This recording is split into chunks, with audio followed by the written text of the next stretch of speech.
Hello alchemist, very good evening. कैसे हैं आप लोग? I hope you all are good. So I hope you all are enjoying the bearish market. After a long time आपको bearish market देखने को मिल रहा है। आप लोग बहुत डरे हुए भी होंगे, है ना? डरे हुए हो ना आप लोग सब? तो डर लगना भी चाहिए, क्योंकि बहुत से लोग जो है मार्केट में सिर्फ पैसा बनाने आते हैं, पैसा गंवाने नहीं आते। उनके लिए एक सबक है कि मार्केट में पैसा बनता ही नहीं है, सिर्फ मार्केट में पैसा जाता भी है। सो अब आप लोग देख ही रहे होंगे, ठीक है, जो अपने स्टॉक है वो 30 to 40% तक करेक्ट कर चुके हैं। और कितना करें करने वाले हैं ये किसी को नहीं पता। सो बेसिकली अब मैं आपको थोड़ा सा आगे का बताता हूँ कि अब आगे आपका क्या प्लान रहना चाहिए। ठीक है, so let's start. First of all, market में पैसा बनाने के सिर्फ आपके पास दो तरीके हैं, या फिर तीन तरीके हैं। मान के चलिए आपके पास तीन तरीके, ठीक है। फर्स्ट, या तो आप इन्वेस्टर बन जाओ और पैसा लगा के 5 से 10 साल के लिए भूल जाओ। सेकेंड वन, या फिर आप रूल्स को फॉलो करो। अगर आपको शॉर्ट टर्म इन्वेस्टमेंट करना है या फिर ट्रेडिंग करनी है तो आप रूल्स को फॉलो करो।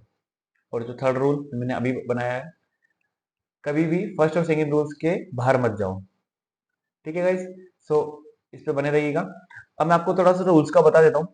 तो रूल्स है कि आप अपने जो आप स्टॉक्स बाय करते हैं उसमें आप अपना entry, stop loss, target fix रखिए। रिस्क मैनेजमेंट को फॉलो करिए। पोजीशन पोजीशन साइजनिंग को आप मेंटेन रखिए। इस मार्केट में जिसने अभी मार्च के महीने में जिसने अपना एसएल लगा के रखा था, जिसका ट्रिगर हो गया, वो एग्जिट हो चुका है, वही अभी इस मार्केट में खुश बैठा हुआ है।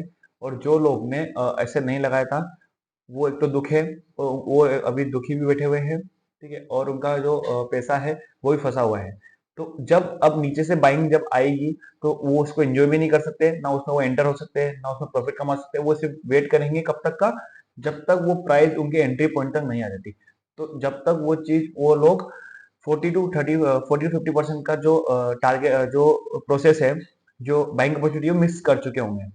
सो इसके लिए ही मैंने आपको बोला था कि एक 10% का स्टॉप लॉस आपके 40% के प्रॉफिट को रोक लेगा, अगर आपने 10% के स्टॉप लॉस तब नहीं निकले हो तो। इसलिए मैं आपको बोल रहा हूँ कि जो स्टॉप लॉस है वो जरूरी है, क्योंकि आपको जब मार्केट नीचे गिरता है तो आपको नहीं पता होता कितना गिरेगा। अभी तो सिर्फ 30-40% गिरा है। और जिन लोगों ने अभी तक भी एसएल नहीं लगाया, जो लोग अभी भी एसएल से नहीं निकले हैं, सोच के चलिए अगर मार्केट थोड़ा सा और 3-4 दिन गिर जाता है तो आपके जो स्टॉक्स हैं वो 30 to 40% तक और गिर सकते हैं। फिर फिर आप क्या करोगे?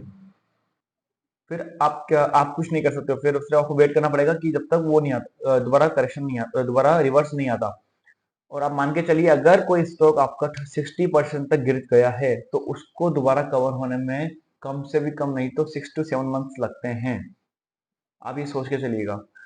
इसलिए मैं आपको बोलता हूँ, अगर आपको मार्केट में ट्रेडिंग करनी है या फिर शॉर्ट टर्म इन्वेस्टमेंट करनी है तो आपको एसएल इज नीडेड है, आपको एसएल लगाना ही पड़ेगा। आप बिना एसएल के मार्केट में स्टे नहीं कर सकते हो। चलिए, अब हम थोड़े स्टॉक्स की बात कर लेते हैं। मैं आपके थोड़े स्टॉक्स निकाल के लाया हूँ, ठीक है, लॉन्ग टर्म के हिसाब से है। ठीक है, आप उनके अंदर एसआईपी चालू कर सकते हैं। सिस्टमेटिक इन्वेस्टमेंट प्लान होता है वैसे एसआईपी का मतलब। लेकिन आप जो स्टॉक्स में है एसआईपी चालू कर सकते हैं। कैसे, मैं आपको बता दूं। जैसे आप मान के चलिए कोई स्टॉक है, मैं आपके लिए स्टॉक निकाल देता हूँ। ठीक है, मान के चलिए जेएसडब्ल्यू स्टील है। ठीक है, मंथली पे चलते हैं अपन जेएसडब्ल्यू स्टील पे। मंथली पे आपको समझ नहीं आएगा, वीकली पे चलते हैं, वीकली में डेली पे चलते हैं। ठीक है, अभी इसके सीएमपी चल रहा है 785। आप इसमें एसआईपी चालू कर सकते हैं। एसआईपी जैसे होता है, जैसे 785 पे आपने कुछ अमाउंट डाल के रख दिया।